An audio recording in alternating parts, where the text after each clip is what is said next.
こんにちは、レイトです。今回の動画はラジコンの動画ですね。この WPL Japan の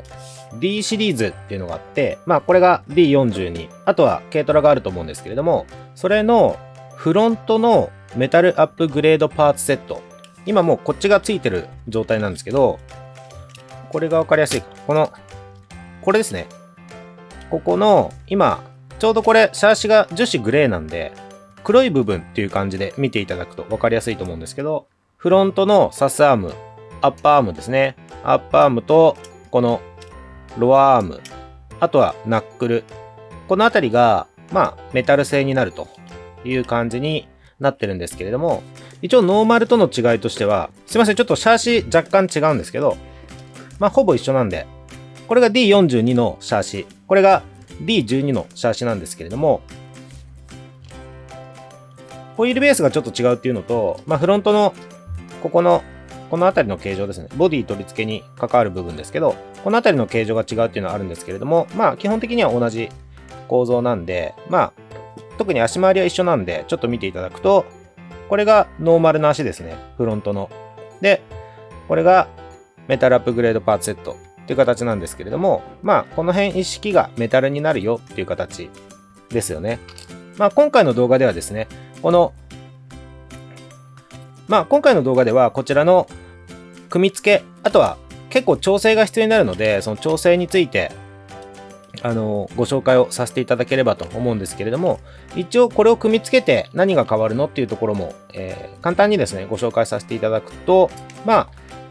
ず合成ですよね。合成が上がるっていうので、結構この D シリーズってここ脱臼しちゃうじゃないですか。脱臼って走っていて、特にフロントからどこかにガンってぶつけちゃった時に、ここのピロボールのところですね。ここが結構外れやすいっていうのがあると思うんですけれども、これに変えると、だいぶそれはなくなると思います。見ての通り、結構がっちりメタル製で、こういう構造になってるんで、あとは、これはちょっとメリットもデメリットもあると思うんですけど、重量が増します。で、結構、本格的な競技ラジコンやってるような方だと、重くなるのダメでしょっていう、意見多いかなと思うんですけど、意外と、この WPL のこれぐらいの、明らかに競技用ラジコンではないので、特にボディなんかは、この D42 なんかは、お持ちの方はよくわかると思うんですけど、結構スピード出したまま、こうグッとコーナーでハンドル切ると、ハイサイドって言って、こうハンドル切って簡単にこう転げちゃうっていうのがあるんですけど、その辺を解消するっていう意味では結構下の方に重いものが来るっていうのはいいので、意外とですね、このメタルアップグレードパーツセットっていうのはいわゆる低重心化っていう形でこう重い部分がこう下に来るっていうので、ハイサイドこけにくくなるというのがあるので、その辺はいいところかなと思います。あとこれ、ちょっと後で組み立ての時にわかると思うんですけど、このフロントのアクセルですね。今ちょっとこれ変換ハブがついちゃってるんで見えにくいんですけど、この中にアクセルって言って車軸ですよね。軸があると思うんですけど、それもメタルになるので、そのあたりも信頼性と、合成もそうですし、精度ですか。そのあたりがもちろん樹脂製に比べて向上するというのがあるので、そのあたりもメリットなんじゃないかなと思います。あと、これ、僕ただ個人的な感じかもしれないですけど、ここ、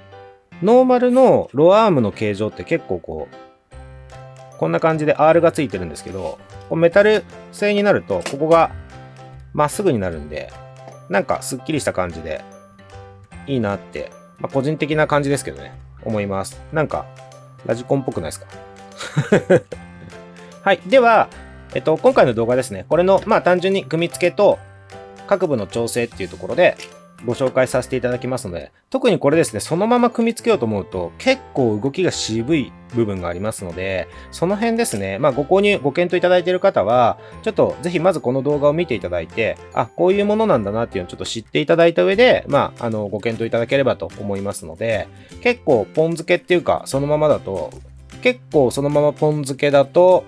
こう期待通りの動きにならないっていうのが正直なところなんで、その代わりしっかり調整してあげると結構動きもスムーズになってかっちりしますので、おすすめはおすすめなんですけど、まずはですねちょっと動画で見ていただければと思います。じゃあ今回はこの D42 に組み付けていくんですけど、もちろん D12 も作業は一緒なんで、違うのはボディの外し方だけなんで、D12 のボディの外し方については多分全然わかると思うんですけど、似たようなもんなんで、裏側のネジ外して外すっていう。で、ここの爪だけですね。ここの爪だけ、ちょっと気をつけながら外していただければいいかなと思うんで、ただD12 のボディの外し方っていうのも以前動画で作ってますので、一応概要欄にはリンクを貼っておくようにします。じゃあこちら作業を進めていくんですけれども、もうボディの取り外しは、この6箇所ですね。ここ1、2、3、4、5、6。ここを外すだけです。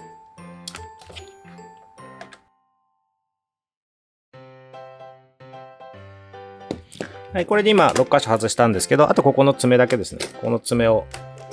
こう外していただいて、で、気をつけるのはここですよね。このライトの LED の配線が来てますので、ここを壊さないように気をつける。で、ここあまり強く引っ張らない状態で、ここのコネクタを外してあげるんですけども、ここのコネクタも、他の動画でもよくお伝えさせていただいてるんですけれども、この線を持ってこう引っ張ると壊れてしまうので、このカプラーですね、カプラーの根元をしっかりつまんで、あとは特に何度か抜き差しした後だといいんですけど、最初外しにくかったりすると思うんで、こうちょっと左右に揺らしながら引き抜いてあげると取れやすいと思います。で、この時にこのメス側のカプラーがついてきちゃうことがあるので、そこもこう外してしまわないように気をつけてください。こんな感じですね。このメス側のカプラーが外れやすいっていうのはここのことなんですけど、この四角いやつ、これがですね、ちょっとわざと外す方向に動かしてみますけど、こんな感じで外にこう外れるんですよ。これちょっと戻しますね。本来こんな感じでこの基板と同じぐらいのところに収まってないといけないんですけど、今のところですね、こう無理して外そうとするとこれが一緒にこうついてきちゃうんですよ。で、最悪これがここからポロって取れちゃうことがあるんで、もちろん取れてしまった場合はそのままうまく戻せばいいんですけど、結構中にこうピンが来てるんで、そのピンに、2本のここ2極なんで2本のピンが来てるんですけど、そのピンから外れてしまうとまたちょっと付け直すのが難しかったりしますので、ここですね、こう一緒に外そうとした時に一緒についてきちゃうようだったら、ちょっとこう戻してあげながらうまく外してあげてください。はい、じゃあこれでボディが外れましたので、あとはですね、このフロントの足回りの交換になりますので、どんどんこの辺りをばらしていくという形になるんですけれども、まずこの基板ですよね。基板が作業の邪魔になるので、これは外してしまいます。これ後でまた刺す場所を説明しますので、もうバンバン取っちゃって大丈夫だと思うんですけど、まずサーボですよね。サーボもあまり線をこう引っ張って外すような形ではなくて、ちゃんとコネクタを持って外してあげると。で、その他のコネクタも外していきます。この辺りもそうですよね。こうちょっと荒っぽくこうやろうとすると、このカプラがこうついてきちゃうんで、こんな感じでこのまま外れちゃうっていうことがありますので、そこは注意しながら、このコネクタの一応持つ部分はついてるんですよね。ここにこうちょっとコネクタ自体がちっちゃいんで持ちづらいとは思うんですけど、ここにちょっとこう爪かなんかを引っ掛けてこう引っ張れるような形状にはなってますので、そこを活用して引き抜いていただければいいんじゃないかなと思います。この辺りもそうですよね。こんな感じで。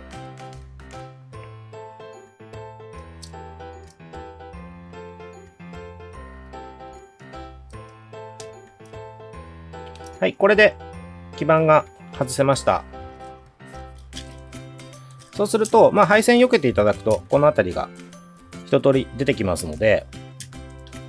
じゃあまずタイヤ外しておきましょうか。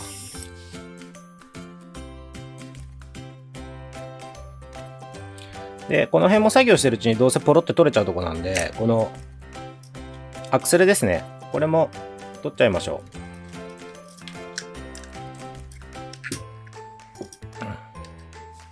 はい、今、こんな感じになったと思います。で、続いてですね、このフロントのトーションバー、トーションバースプリングって言って、このフロントのサスのこのテンションですよね。テンションをかけてる、スプリングの役割を果たしてるものなんですけど、それがここに入ってると思うんで、それのここのネジを外します。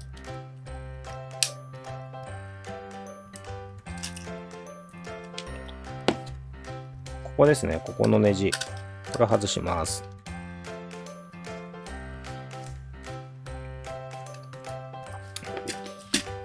はい。では続いて、アッパーアーム外しちゃいましょうか。この辺りをこう、細いペンチでつまんでいただいて、ちょっとこう、ひっくり返すような方向に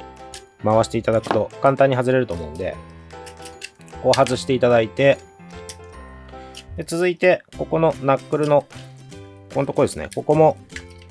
こう、ねじるようにしていただくと外れると思うんで、ここも外しちゃいましょうか。こんな感じで。これでナックルが外れました。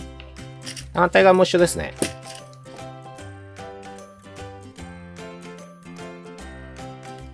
これで反対側のナックルも外せました。で、このままフロントのアッパーアーム外していきたいと思うんですけれども、外せそうな人は、この状態でここのネジ緩めて、中にピンが入ってるんで、それを引き抜くっていうのをしていただけばいいと思うんですけど、ちょっとあまり作業慣れてない方は、これを外しちゃった方がやりやすいと思います。このネジ外して、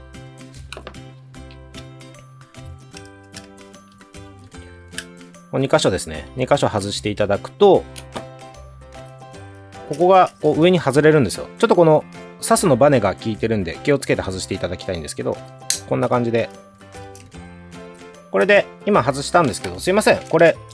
今ちょっと外しにくいなと思ったんですけど、これも緩めといた方が良かったですね。ここのネジもちょっと作業しにくい場合は、緩めるか、完全に外しちゃってもいいんですけど、ここですね。ここ緩めておいていただいた方が、ここのテンションがかなり弱くなるので、作業はしやすいと思います。じゃあこのアッパーアームですね。このまま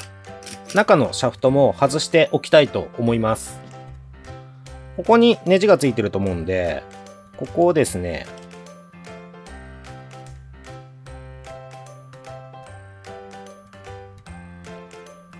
こう、緩めるというより、一回外すぐらいでもいいんですけど、かなり緩めた状態で、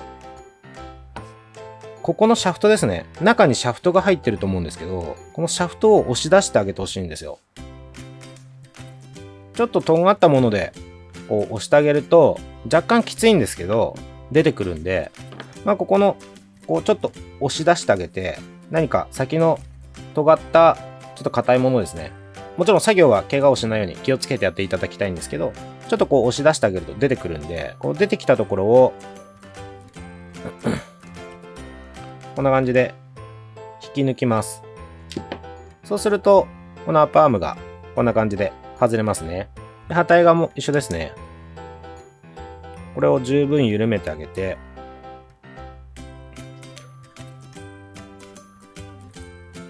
多分外しちゃった方が確実なんですけど、中に D カットって言って溝が掘ってあって、ここにネジがこう効いてる形になってるんで、緩め方が足りないと外せないので、慣れないうちはもうこう外しちゃった方がいいかもしれないです。で、ここを先の尖ったものでちょっとこう押し出してあげて、この反対側に出てきたところですね。こう引き抜くと。これで、このシャフト、このサスシャフトと、このパーツですね。このパーツが外せたっていう形になります。じゃあこのまま一旦分解、まず分解の方ですね。一通りしておきたいと思うんですけれども、今度ロアアームですね。これを外していきたいんですが、これも作業をしやすくするには、ここのこう実写でいうオイルパンみたいのが模したところが造形があると思うんですけど、ここのカバーですね。アンダーカバーというか、これを、のネジ4本か、4つ外して、こう外していただいてもいいと思います。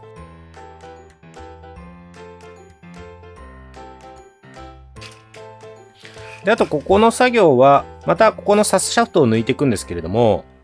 基本さっきと一緒ですね。このネジ外しちゃって、で、ここですね。ここ、外して、こっちも一緒ですね。ここ外して、で、ここにスペーサーが白いの入ってると思うんですけど、これまた使うんで、なくさないように気をつけてください。はい。では、一旦ですね、これでフロント一通り分解できた状態になりますので、あとはここからメタルアップグレードパーツセットですね。これを、組み付けていくんですが、ちょっとここで、調整ですね。調整が必要になるところがありますので、そこをちょっとじっくりと、特に慣れてない方ですね。ちょっとその調整に関しては、じっくりと、結構大事なところなんで、じっくりと調整してから、調整しつつ、組み立て、組み付けしていただきたいなと思うんですけれども、では、まず、アッパームからいきましょうか。アッパーアーム、組み付けていきたいと思うんですけれども、アッパーアームこれですね。で、これが、さっき外した、このパーツですね。前後というか、左右というか、ないので、もちろん上下はありますけどね。こんな感じで。この向きだった場合には、このパーツがここにつく。っていう風になります。で、ここにトーションバースプリングがこう刺さるって感じですよね。で、このサスシャフトが、これ、さっき外したやつ、長いやつと短いやつがあると思うんですけど、短いやつが上に使うやつですね。アッパーアームに使うのは短いやつです。これが、ここに刺さるんですけど、この純正のサスシャフトなんですけど、こう D カットをかなり深くしてある関係で、ですね、ちょっと曲がったりしてるんですよ。このサスシャフトが。なおかつ、この加工の後のバリっていうか、この端っこのところですね。ちょっとこう、バリみたいになってるところがあるんで、要はこう、まっすぐじゃないんですよね。こうスムーズじゃないというか。これが、刺すとわかるんですよ。ここに、こう差し込もうとしたときに、こう、きついと思うんですよ。ここの D カットしてある。この1本のシャフトじゃなくて、こうなんか溝切ってあるじゃないですか、途中で。ここの、加工の関係で、うまく入らないんですね。これを、ちょっとペーパーで、スムーズに削ってあげてほしいんですよ。ここに、スムーズに入る状態に。ちょっと削りますけど、これが400番ですね。400番で。別に何番でもいいんですけど、400番程度が削るのは早いんで、いいんじゃないかなと思うんですけど。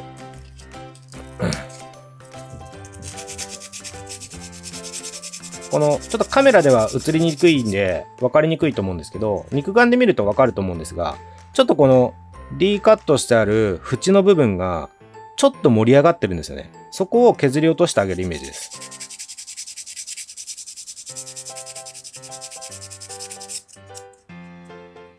こんな感じで、そんなにがっつり削らなくても、こんなような感じで、こう、ペーパー当ててあげると結構取れるんで、バリは。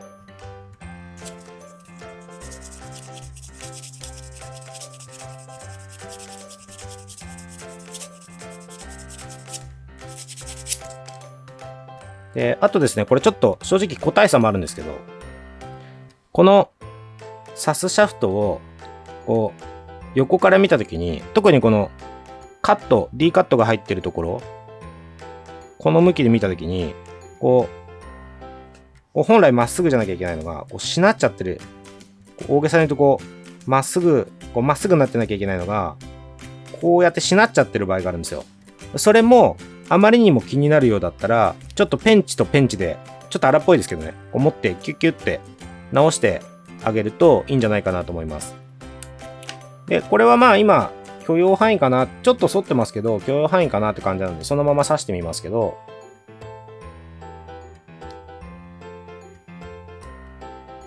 これで、さっき全然入んなかったんですけど、ちょっとペーパー当ててあげたことによって、こう入るようになったと思うんですね。で、こう入れてあげて、ここで大事なのが、基本的には、こう自重で、ちょっと今これ落ちないですけど、この感じですね。この、ちょっと上までやると落ちないんですけど、可動域これぐらいなんで、この範囲ぐらいでは、こう、支えてない状態で、こう、自分の力で、自重で、アッパームが、こう、簡単にこう、落ちるような感じがベストです。で、こうならない場合は、先ほどの、このシャフトですね。歪みがあったらそれを補正してあげるっていうのと、バリですね。バリをしっかり取ってあげるっていうのを、ちょっと繰り返し調整していただければと思います。まあこれ一応、ちょっとあんまり上まで上げると落ちないですけど、30度ぐらいですかね。30度ぐらいまで上に上げて、こう離した時に落ちれば十分なんで。であと、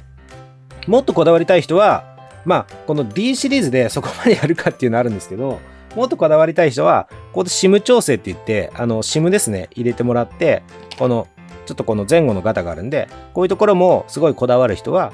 こうやっていただいて、この段階でですね、やっていただいてもいいんじゃないかなと思います。はい。では、こんな感じで、まあ、ここがちゃんと動く状態に調整ができたら、あとは、ここですね、ビスを打って止めていくんですけれども、当然、さっきシャフトに D カットがしてありましたので、そこにめがけて、まあネジを締め込むということが必要になるので、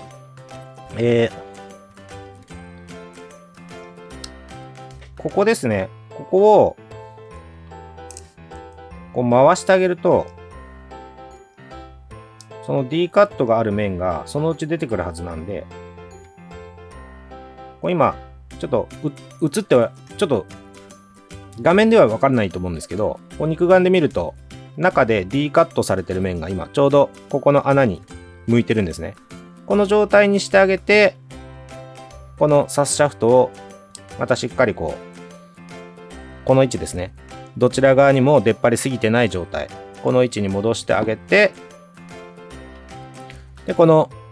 もともとついていたビスですね。この短いビス。これを、ここに締め込みます。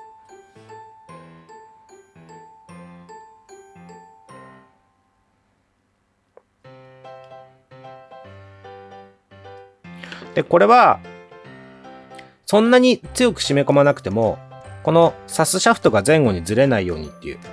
それだけの役目なんで、そんなにめちゃくちゃ強く締める必要はないです。これで片側完成っていう感じですね。じゃあ反対側も同じようにこのバリを取って、ちなみにこのアッパーアーム、まあロアアームもそうですけど、このスムーズに、さっきやったように自重で落ちるぐらいスムーズに調整するっていうのは、もちろんノーマルの状態、このメタルアップグレードパーツセットを組み付けない人が、まあノーマルの状態でも、やるのとやらないのとは結構変わるんで、もし、そのメタルアップグレードパーツと当分つける予定はないけどっていう方でも、これだけでもやっていただくと結構変わると思います。まあもちろんその WPL の D シリーズで、そのなんていうかな、こうライバルに勝つためにめちゃめちゃ速くしたいんだとかっていう遊び方ってあんまないと思うんですけど、でもちょっとこう走りの方もこだわりたいなっていう人は、こういう工夫は結構大きく変わるんで、ぜひやってみていただくといいんじゃないかなと思います。まあ、そんなに競技志向で遊んでもっていう車種だと思うんで、どっちかっていうと見た目の改造とかして楽しむ方が多いのかなとは思うんですけどね。これで今、まあこの状態でむしろ D カットを上に向けた状態で入れるのが一番早いなとは思うんですけど。で、これあんまり入りづらかったら、ペンチで、プライヤーっていうのかな、この、この状態じゃなくて、こう広くつかめるモードにしてもらって、こんな感じで入れちゃったとしても、この入れた時にスムーズに動いてれば OK なんで、こんな感じですね。で、反対側と一緒ですね。ここ、ネジを入れて、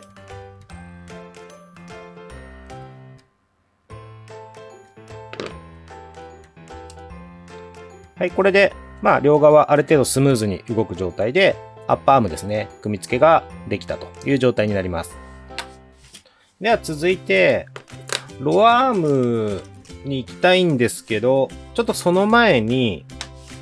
今回、結構調整する部分として大事なところ2箇所かな、2箇所ありまして、1箇所目がさっきのサスアームをスムーズにこう動くようにするっていう、ここですね。ここを、これアッパーですけど、アッパーもロアもこうスムーズに動くように調整した方がいいですよっていうところと、あともう一個が、ピロボール。ちょっと完成品のが分かりやすいんで、ちょっとさっきのこの完成品の方ですけど、ここですね。これピロボールが入ってて、こう、サスがストロークした時に、こう動く部分なんですけど、ここもですね、そのままポン付けで組み立てると、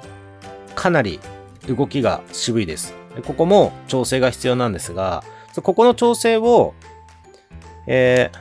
パーアーム、ロアアーム取り付けてから、ここ取り付けると、ちょっとやりづらくなっちゃうんで、ちょっと先にそこを説明させていただきます。で、組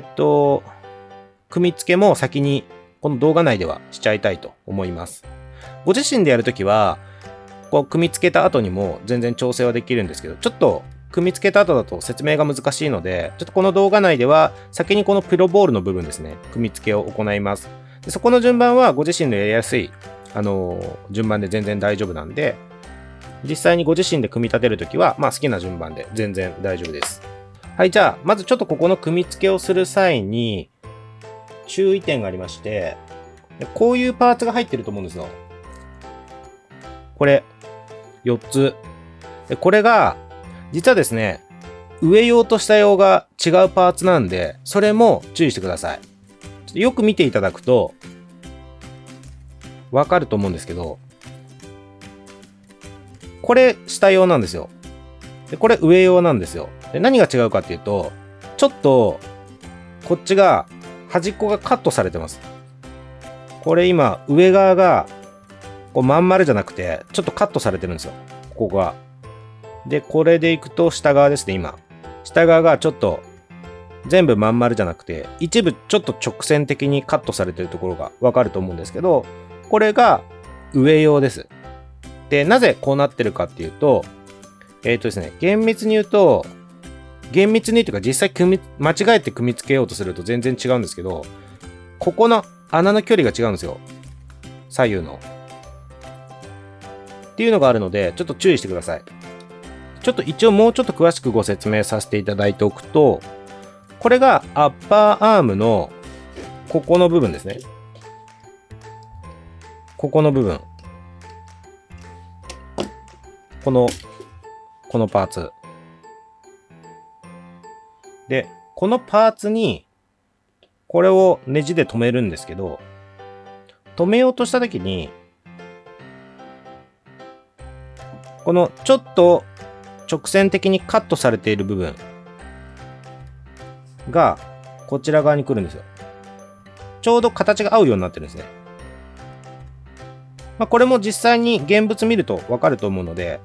ちょっと画面で分かりづらいかもしれないんですけど、現物見れば全然分かると思います。とにかくこの周りがまん丸じゃなくて、一箇所カットされたような形になってるんで、微妙にですけどね、そこが、ここにこう形がフィットするようになってるっていうのを、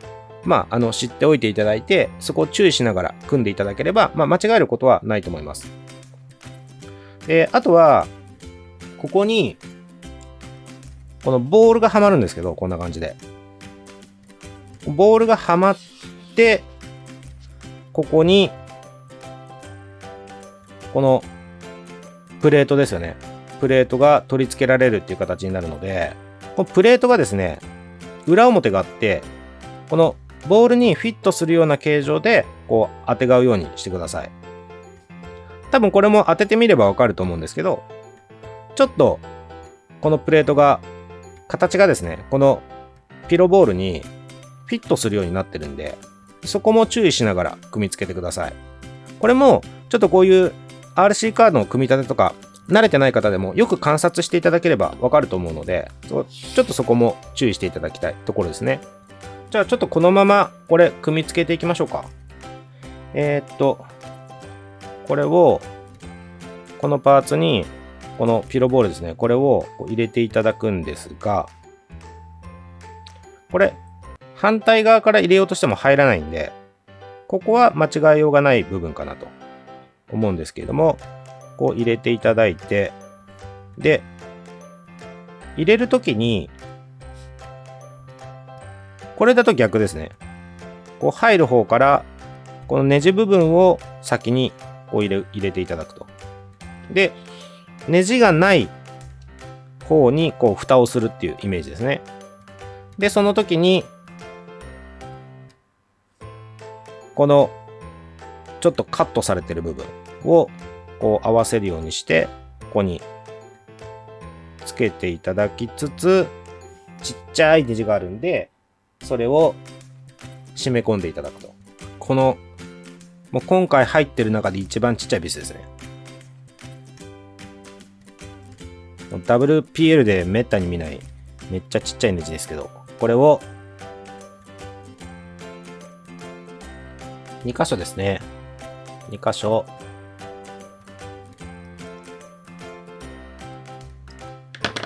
でこの状態ですね。この状態でこうつけていただくんですけど、でネジはしっかり両方とも締め込んだ状態。この時にこのピロボールの動き結構渋くないですか？ちょっと渋いと思うんですよ。でこれをスムーズに動くようにしていただきたいんですけど、ちょっとこの時点でナックルにこのピロボールを取り付けていただいた方が、動きの渋さの確認っていうのがしやすいと思うんで、まずこの状態で取り付けちゃいますね。で今度ナックルの左右なんですけど、もうこれはここに L と R って書いてあるんで、先にじゃあ、L からいきましょうか。左側でこれが車体の左側なんで、このシャーシで言うとここですよね。ここにこうつくわけですよ。このナックルがここになんか突起がついてますよね。これが下側になります。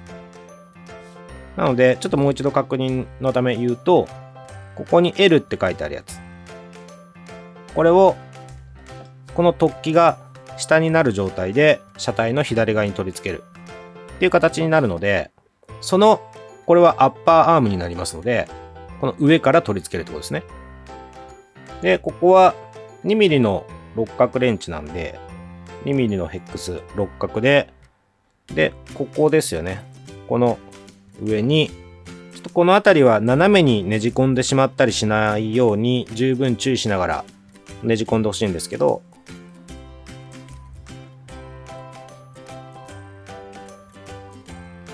この状態にした時に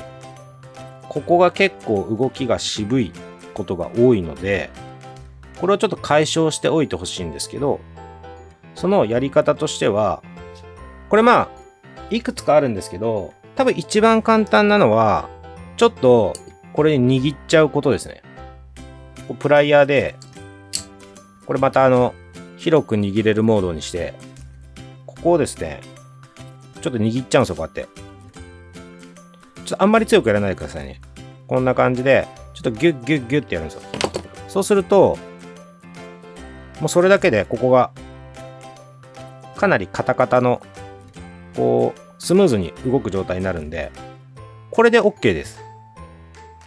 一旦これで組み付けちゃって OK です。多分これが一番確認しやすいと思うんで、一旦こう組み付けちゃってこうカタカタになるように。で慣れてる方はここ組み付ける前でも全然いいですよ、握る作業は。じゃあ続いてロアアームもいきましょうか。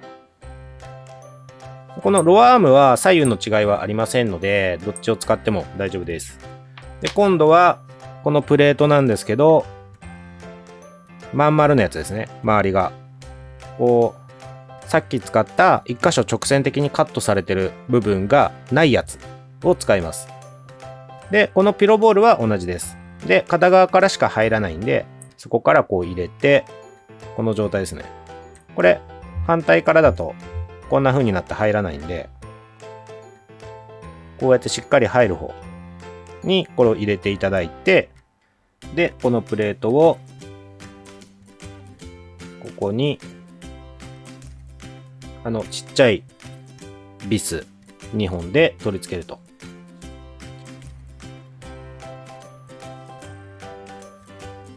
結構こういう金属のネジ穴に金属のビスを打ち込むときって、こう斜めに入っちゃうの心配だと思うんですけど、こういう時のコツじゃないですけど、僕はいつもやってるのが、ですね、ここでいいかなっていうところに、こう当てがった状態で、一回反対に回すんですよ。そうすると、ネジ穴のネジ山と、打ち込む側のネジのネジ山の最後が、こう、わかりますかね？プツッとこう、ちょっとこう段が落ちるようなところがあると思うんですけど、その状態、ちょっとコツって言うんですよ。こう反対に回していくと、ちょっと力を入れながら、ちょっとですよ。ちょっと力を入れながら、反対に回していくと、ネジとネジの段がガタッと落ちる瞬間があるんですよ。それを感じたらそこからこう入れるようにすると、ほぼ間違いなく、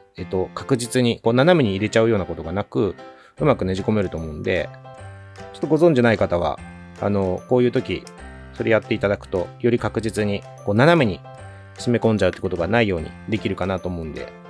知らなかった人はぜひやってみてください。はい、今これ、ピロボールですね。組み付けたんですけど、やっぱりこっちもきついですね。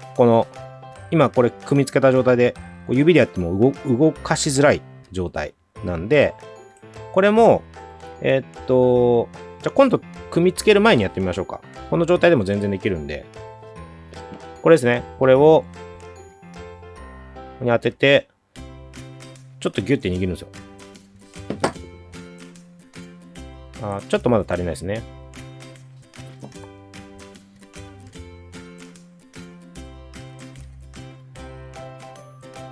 これペンチの形状にもよるんですけど、なぜ握ると弱くなるかっていうと、ここ押さえつけすぎてるプレートをグッと押さえることによって、ちょっとたわませて緩くするっていうことなんですけど、それを理解した上でやれば、なんていうのかな。ちょっとうまく、当てがう場所をちょっと工夫しながら何度かやれば、このプレートがですね、ちょっと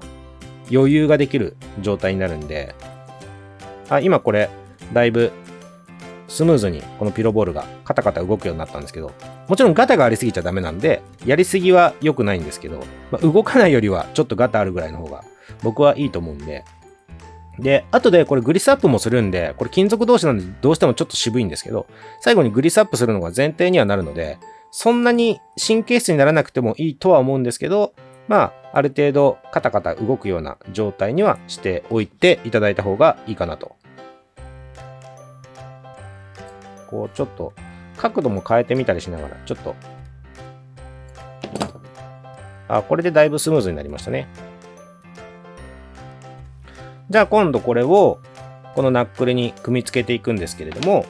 これは普通にこの六角を使ってここに入れ込むんですけど、ここもさっきと同じで一回反対に回しつつ、ちょっとカタっていうところがあるんで、カタっていった瞬間に締め込む方向に回してあげると、失敗はほぼほぼないと思います。こんな感じですね。ちょっと今これ大事なとこなんで、上側も下側も先にやっちゃったんですけど、この状態で、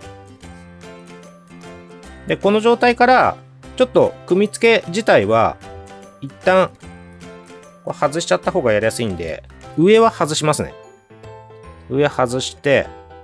これで調整はできた状態なんで、今度アッパーアームをもう組み付けちゃおうと思うんですけど、これですね、こういう両側ネジになってるシャフトが入ってたと思うんで、これをねじ込んでもらって、ここですね。ねじ込んでもらって、で、こちら側も同じくねじ込んで、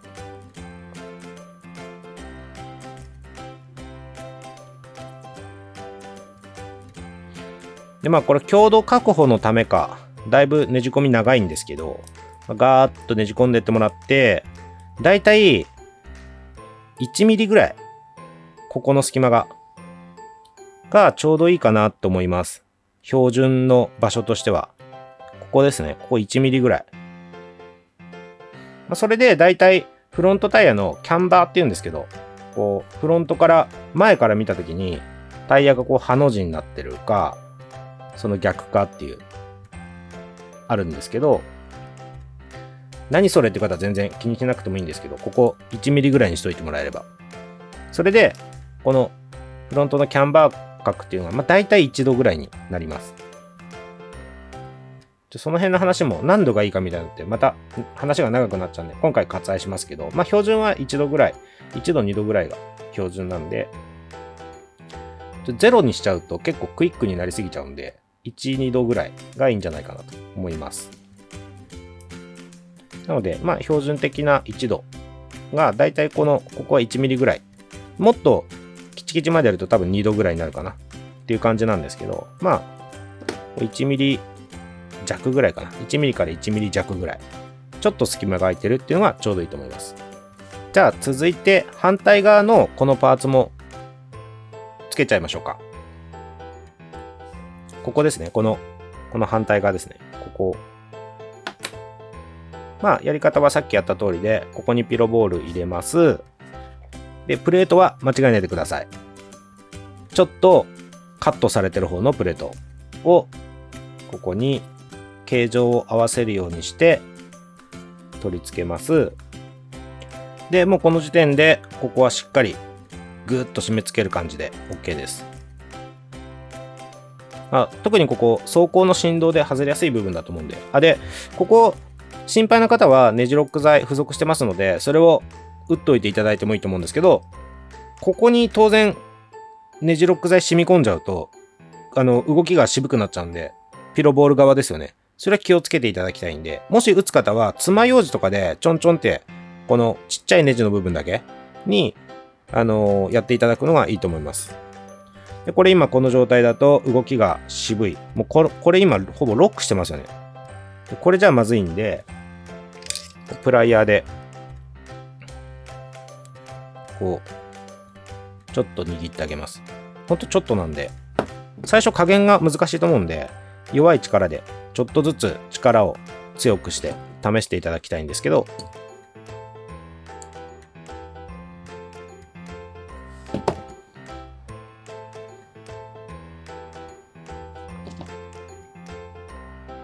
で、なかなかこうスムーズに動くようにならないなっていう場合は、ちょっとこうピロボールの向きを変えたりしながら、こうちょっとずつ握って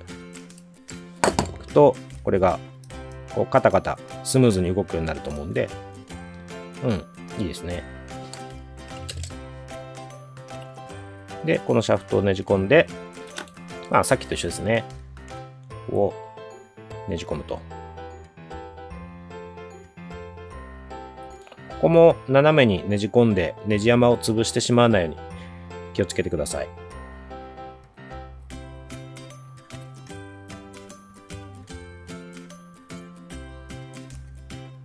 で、最後が1ミリから1ミリ弱ぐらいか。これ実際車体に組み付けてまた微調整はすればいいので、一旦こんな感じで全然いいと思います。この状態ですね。こんな感じですね。これで一旦一応確認で、ここがこの形。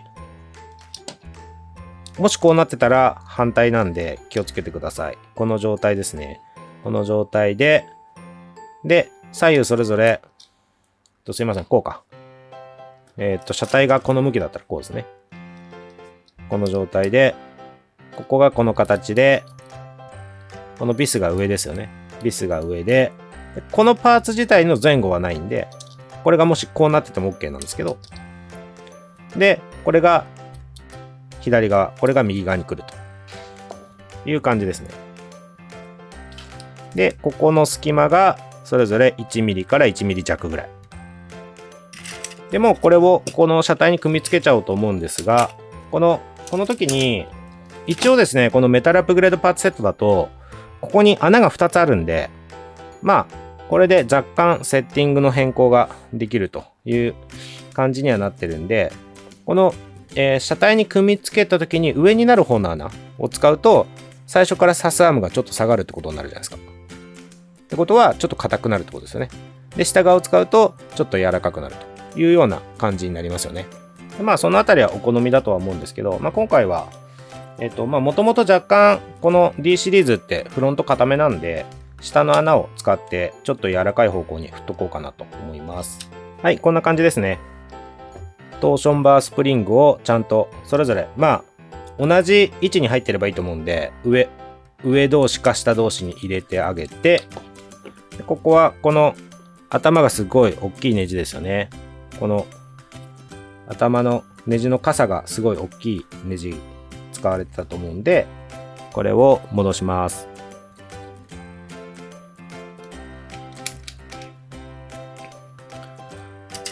で、これをこう組み付けるときにお気づきの方も多いと思うんですけど、ここもちょっと調整できるようになってるんですよね。この前後に調節できるようになってて、このアッパーアームを取り付けるこの台座自体がこうずらすことができますよね。こうちょっとずらす、こっちにしたり、こっちにしたり、ちょっとずらすことができるようになってると思うんですけど、これはキャスター角って言って、横から見たときに、タイヤを支える、このナックル、これを前にずらすと、こう、キャスター角が立つって言うんですけど、立ってる状態。後ろにずらすと、寝てる状態になるんですけど、寝てた方が、その方が、動きはマイルドというか、直進安定性もちょっと上がりますし、ハンドルを切った時に、急に旋回するっていうことがなくなる、その逆方向に振られるっていう形なんで、この車角で、特に D シリーズって、ちょっとクイックすぎるところがあると思うので、一般的にはもうこれ一番後ろでいいと思います。これを一番後ろにずらした状態で閉めちゃう。その方が運転はしやすいと思います。もちろんこの辺好みなんで、気になる方は、これの位置をいろいろ試してみていただくっていうの面白いとは思うんですけど、一応一般的にはキャスター角寝かした方が動きはマイルドになって直進安定性も上がって、ちょっとハンドル切った時にクイッと急激に動いてしまうようなことがなくなるという感じになってます。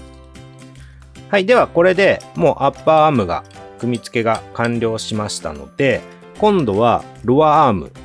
を組み付けていきたいんですけれども、アッパーアームの時にやったのと同じこのサスシャフトですよね。これの調整をしないといけないんで、これをある程度入念に行ってください。こっちのサスシャフトの方がちょっと長いんで、上に使うものよりも、もしちょっと曲がってた場合に、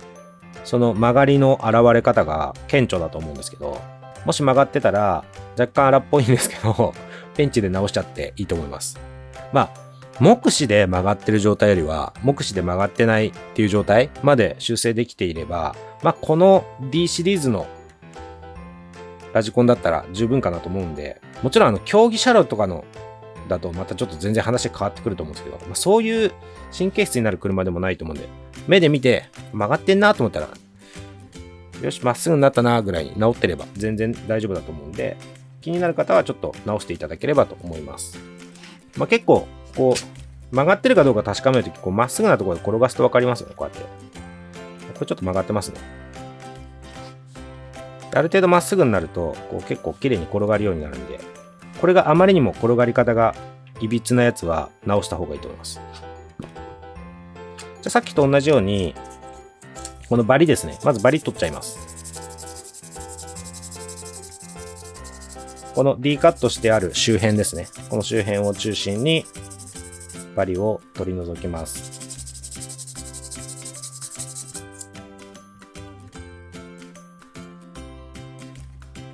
これでちょっと仮に入れてみますけど、ここですね。ここに入れて、ここに入れて、で、フロント側、車体の前方の方に、このスペーサーを忘れずに入れます。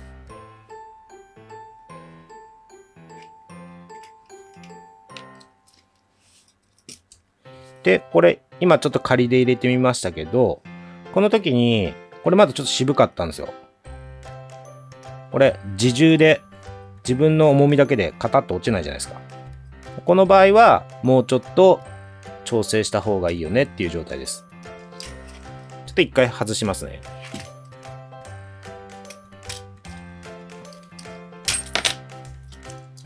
多分これちょっと曲がってるせいもあると思うんで、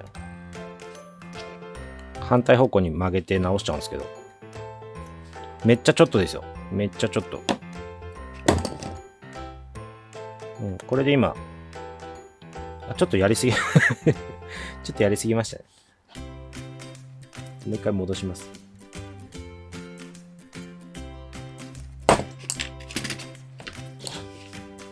これでだいぶ綺麗に転がるようになったんで、まっすぐになったんじゃないかなと。で、合わせて、ちょっと削りも足りなかったと思うんで、もう一回削っちゃいます、もうちょっと。ち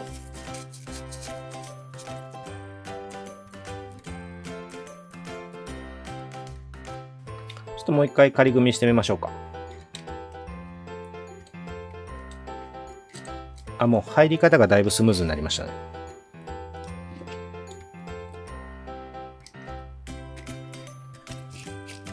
はい、これで今、シャフト、ちょっとネジ止めまではしないですけど、シャフトまで仮組みして、そうですね、この感じです。この、自分の重みだけで、こう、落ちてくる。この状態が好ましいですね。ちょっと反対側もやっちゃいますね。すいません、こっちちょっとさっきナックル取り付けたんで、そのままですけど、これもこんな感じですね。こんな感じで自重でちゃんとスムーズに動くような状態。これが好ましいと思います。はい、じゃあちょっと手間なんですけど、こんな感じでそれぞれ調整ができたら、また上と同じくですね、ここの D カットの部分の位置を確認しながらネジを入れます。ここは横にスリットが入ってるんで、ここから D カットの位置確認しやすいと思うんで、ここをちょっともう回しながら D カットが上に来るように、こう上に来るような状態にこう回していただいたら、しっかり真ん中にこう位置調整ですね、こうずれていない状態にして、でネジを入れると。ここはこの短いネジですね。タッピングビスじゃなくてちゃんとビスになってるやつの短いやつを元に戻します。ここもあんまり強くやるとしなっちゃうんで、ここがですね、そんなに強くやる必要ないです。はい。これで今、両方同じように組み付けしましたという状態です。で、この時にこのネジを締めたことによって結構動きが渋くなっちゃったりする場合があるんですけど、その時はこの外側の削りが足りないケースが多いので、ちょっとこの辺りはですね、そんなにこだわらない方は全然このまま組み付けちゃっていいと思うんですけど、気になる方はですね、結構納得いくまで、特に外側をいっぱい削ればスムーズに、動くようになるんで、なぜかっていうと、このネジでこのシャフトの動きを止めちゃうんで、そうすると稼働するのって外側だけになるんですね。で、そこがスムーズにいくかいかないかっていうところは結構大事になるんで、そこはちょっとこだわられる方は納得いくまで調整していただくといいんじゃないかなと思います。じゃあちょっとこのまま組み立ては進めていくんですけれども、このピロボールの説明しながらだったんで、ちょっと中途半端な状態なんですけど、まずですね、ちょっとこっち側完成させちゃいましょうか。今、動画の通りに進んだ人はこの状態だと思うんですけど、この状態だと、ピロボールをナックルにつけましょうか。ここですね。ここに、ここのピロボールですね。これをつけて、そうすると、ここに来てる、このこのサーボから来てるリンクですね。これをさせるんですけど、ここもですね、ちょっと調整が必要で、今、ここが多分7ミリとかそれぐらい空いてると思うんですよ。ここの隙間。ここですね。で、ここを、もっと全然短くしなきゃいけないんで、実は、こういう代わりのシャフトがついてきてるんですけど、これですね、実は使わなくても全然調整できちゃうんですよ。で、取り替えていただいてももちろんいいんですけど、僕は長ければ長い方が、中に入ってるシャフトですね。その方が丈夫くなるんで、このままやっちゃうんですけど、これそのまま、どんどん締めてってください、こうやって。で、どんどん締めていくと、全然まだまだ締めれるんで、これあんまりやりすぎると、今回は大丈夫ですけど、これ、一般的にこのようなやり方でずっと締め込んでいくと、この中のシャフトが、そのうちここに出てきちゃうんですよ。思いっきり強くやると。そうすると、当然もう壊れてる状態ですよね。ここにシャフトが貫通してるんで。で、そこまでいかなくても、ちょっと貫通しかけてる状態だと、当然ピロボールを圧迫してしまって動きが渋くなるっていうのがあるんですけど、これちょっと僕今回確認したら、このままでも全然いけたんで、大丈夫です。これどんどん締め込んでいって、だいたいですね、ここが、今、多分5ミリ以上、6ミリ、7ミリぐらいあったここの隙間が、こう2ミリぐらいまで来てると思うんですけど、もうちょっとかな。1ミリぐらいがいいと思います、ここ。1ミリぐらいまでこう締めちゃって、で、このリンクですね。これを、ここにこう取り付けて、で、あとここはネジですよね。このピロボールを、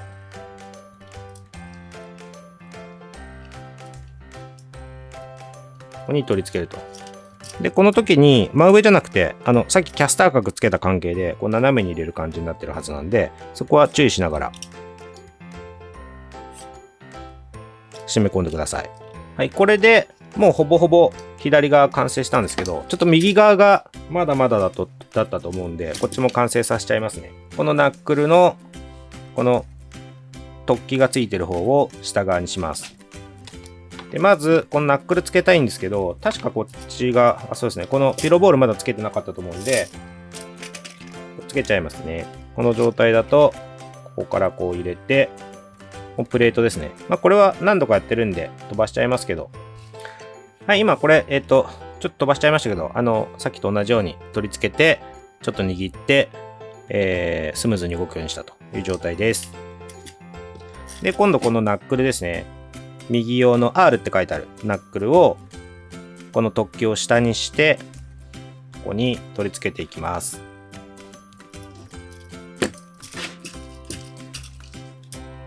はい、これで今、反対側も取り付けができました。で、この時にですね、実際に組み付ける前はスムーズだったのに、組み付けてみたら、結構ここの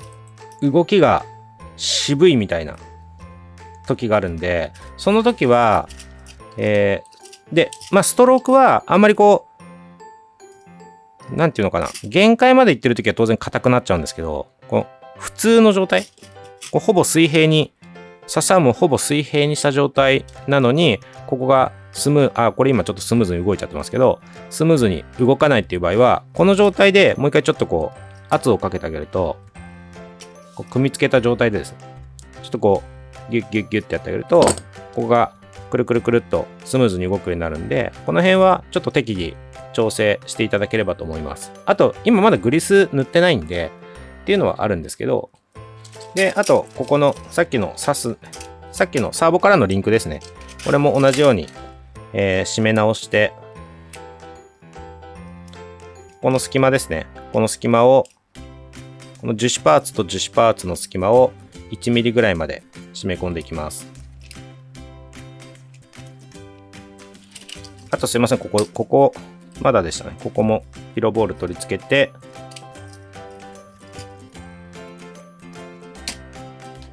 で、このナックルドピロボールにサーボから来ているリンクをはめると。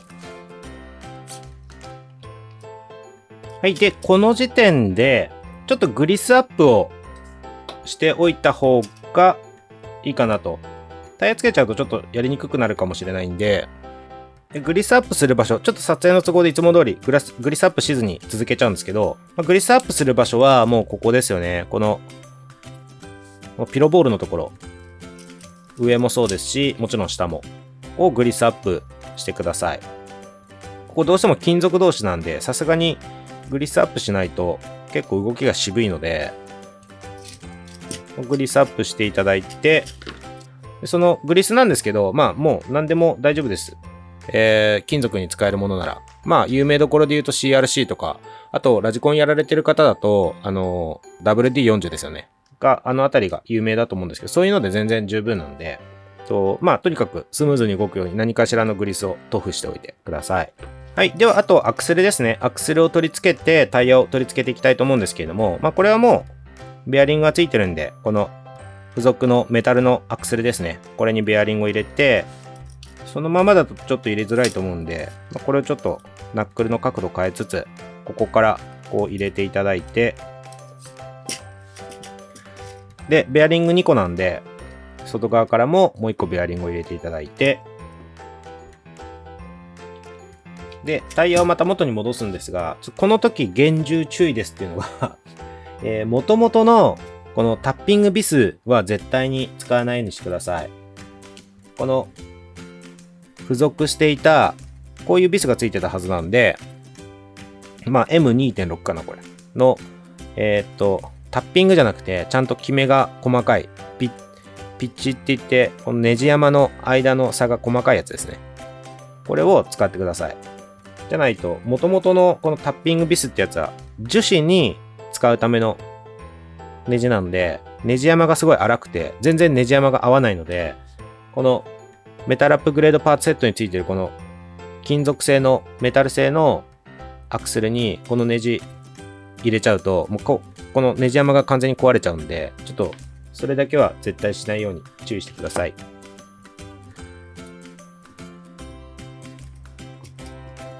はい、こんな感じで取り付けができました。で、反対側も同様に取り付けていきます。このナックルをちょっとこう傾けてあげて、このベアリング入れて、ここから刺して、で、2個目のベアリングも忘れずに入れて、で、タイヤ戻して、元々のタッピングビスは絶対に使わないと。で、付属してきた方のこのネジを使って、はい、こんな感じですね。で、すいません。これ戻してなかった。これですね。これも戻しておきましょう。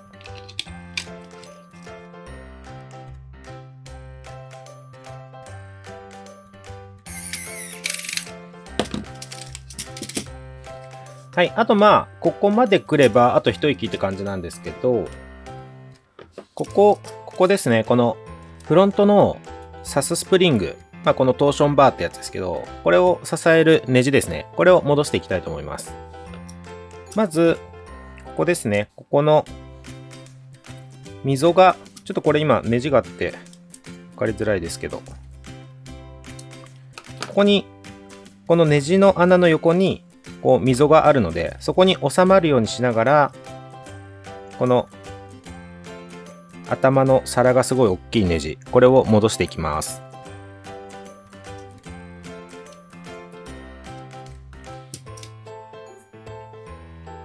ここもちょっとこっちよりもこっちの方がちょっと戻すのに力がいるんですけど、ある程度このネジですね、ちょっとこう入れた状態でこれをここにこうグッと入れながら、でさらにここをしっかり締め込むと、こんなような感じで戻していただければと思います。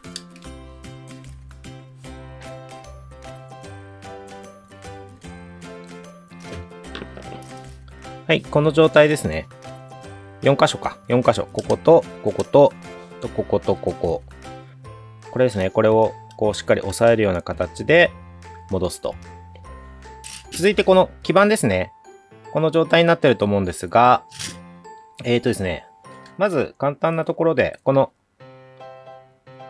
3本こう針みたいのが出てきてるところがあると思うんですけど、ここがサーボですね。でサーボは今この画面で言うと、この向きで見たときに茶色が基板の外側です。こんな感じですね。この向きでこのコネクタを戻してください。でこの時にですね、こうグッと差し込みたいんですけど、当然基板なんでこう後ろ側こう尖った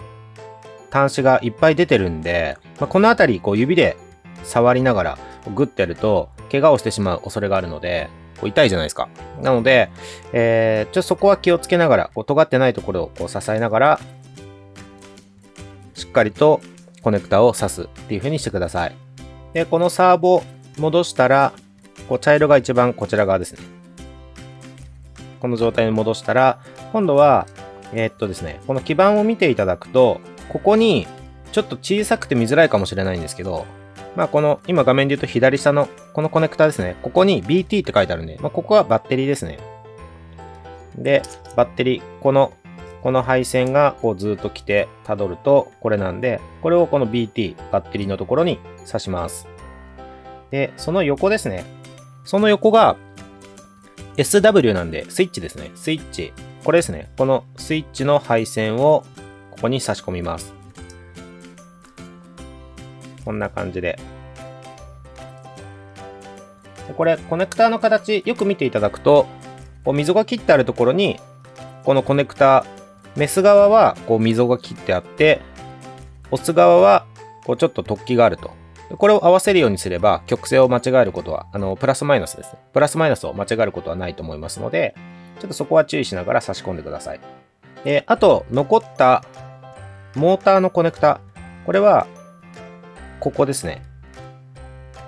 ここに差し込みます。なので、今この画面で言うと、左下、基板をこの向きで見たときに、左下がバッテリー。その次がスイッチ。で、右下がモーターという形になります。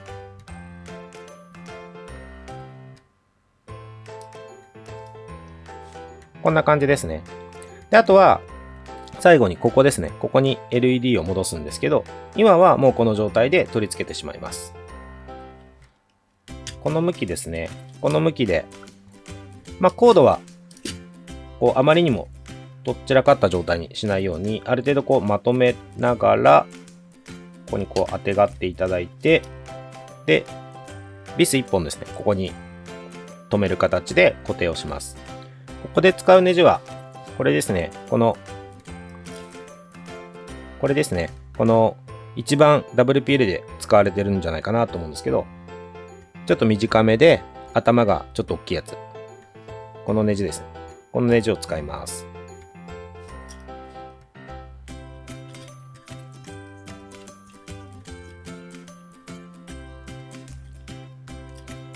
で一応心配な場合は、この時点でも動作確認、バッテリーですね。バッテリーつなげて動作確認していただいても大丈夫なんで、心配な場合は、ここに走行用バッテリーつけて、で、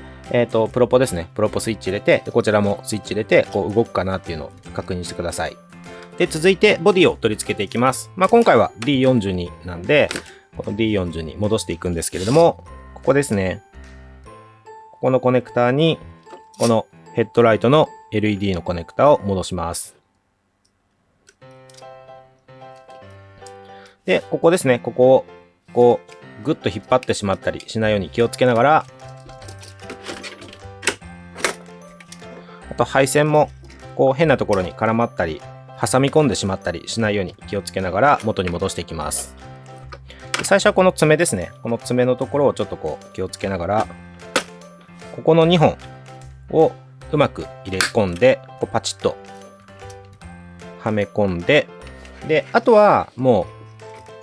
ちょっとこの辺のコードとか気をつけながら、もしはみ出て挟み込んでしまいそうだったら、ちょっとこうドライバーとか先の細いものでこう中にこう入れ込んであげながらうまく調整して、で全部で6箇所ですね、ぴったり合わせた状態。これでネジを元に戻していきます。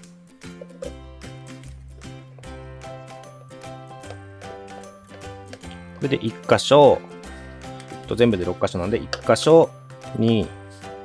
3、4、5、6ですね。